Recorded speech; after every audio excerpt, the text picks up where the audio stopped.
The first element, which is missed by many churchgoers, is this. God says you cannot come into the sanctuary with empty hands.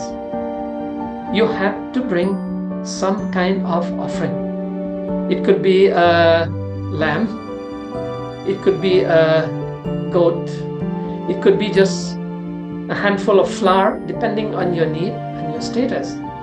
But you must always bring something. The sacrifice was seen as the connection between God and humans.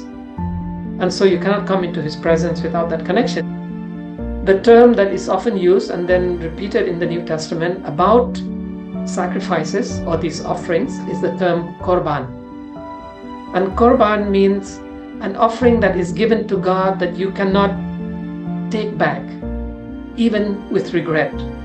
The first lesson that the New Testament church was taught was a lesson of korban. Here was a couple, Ananias and Sapphira, who had made a promise to give, when they sold their property and whatever they had, to give all of that money to the church. But when they actually saw the money in their hands, they were like, surely God is not going to miss anything. And so they came, brought the money, kept some of it, and Peter asked them, why did you lie to God? We didn't lie, we didn't do anything wrong. They both ended up dead. It was a very harsh lesson.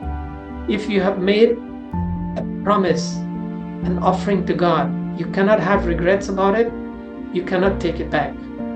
Because money is a very strange thing. We make a promise to God, and then when we actually see the money sign in our eyes, something else happens. So korban was a very rigid rule of sacrifice. The third principle of sacrifice is tamim. When you bring something to God, it must be faultless. So if the sacrifice is an animal, it must be without disease, without torn skin, without broken bones. It must also be of the right age. A 2-year-old lamb is the most common requirement. Anything else would be considered unacceptable. A non-tamim sacrifice would not be accepted. One of the reasons why the priests guarded that entrance is to inspect the sacrifices. And this practice carried all the way to the time of Jesus, but they found a loophole in that. We are told that Jesus is the Lamb of God, that He is like us in every respect in the New Testament, we're told this, but sinless. He is tamim. Because a sacrifice that is not tamim cannot be a substitute for our sin. And that's why the only one who can be our Redeemer is Christ, not some faulty human, not even created angels. Tamim is not about amount, it's about the largeness of our hearts. Jesus and the disciples were standing by the temple. He wanted them to learn this lesson. Watch the people drop in huge amounts of coins into that treasury box. And then a widow with only 2 coins waited until the crowd was gone, and then she dropped them in. Jesus asked the disciples, which offering was tamim? And to the surprise of the disciples, He told them that the 2 coins of the woman, that was the tamim offering. Because she gave the best she had, and probably all that she had. We discover this corollary to that. When God spelled out the sacrifices that they should bring to the temple, to the tabernacle, there were no exorbitant demands. In fact, there was a clear rule that they should be in proportion to the social status and economic status of the worshipper. And so a very poor Israelite did not have to bring a lamb or anything like that. He could just bring some flour in his hand and God would accept that, because it is the heart of the offering that makes them tamim, not the exorbitance of it. In most of the sacrifices, the worshipper's participation was involved. Many of us don't realize.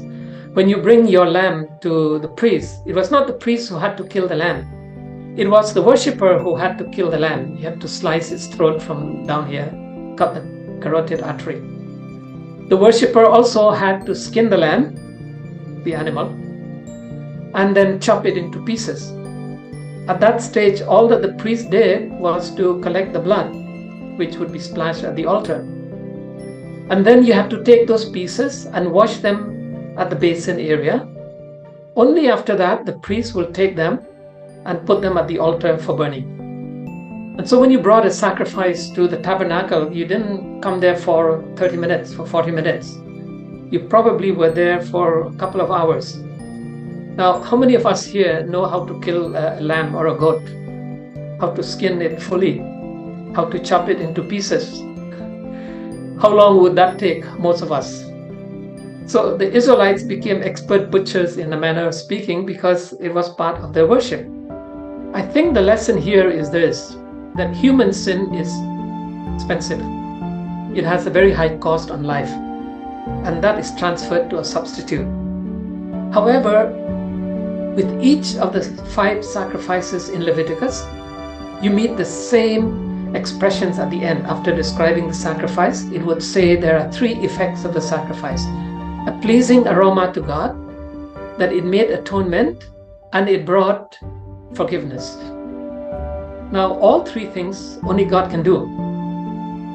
Despite what we hear in the New Testament about forgiving our enemies, in the Old Testament, only God can forgive sins. This is why you have to bring a sacrifice. And only God can make atonement. That is how the relationship between God and humans, or even between humans, is repaired.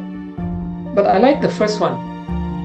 Have you ever walked down some lane in a big mall and somebody passes by with a beautiful perfume and you immediately go, wow, that was nice perfume, and look around, who's it? Sacrifices seem to have that effect on God. It's a very unusual expression that you don't encounter anywhere else. That the sacrifice, whatever it was a pleasing aroma to the Lord. It's as if God looks at this sacrifice and he takes a deep breath and he says, wow, this is good. Now, on humans, we receive atonement, the repairing of broken relationships, and forgiveness. And that is the repairing of sin, which only God handles.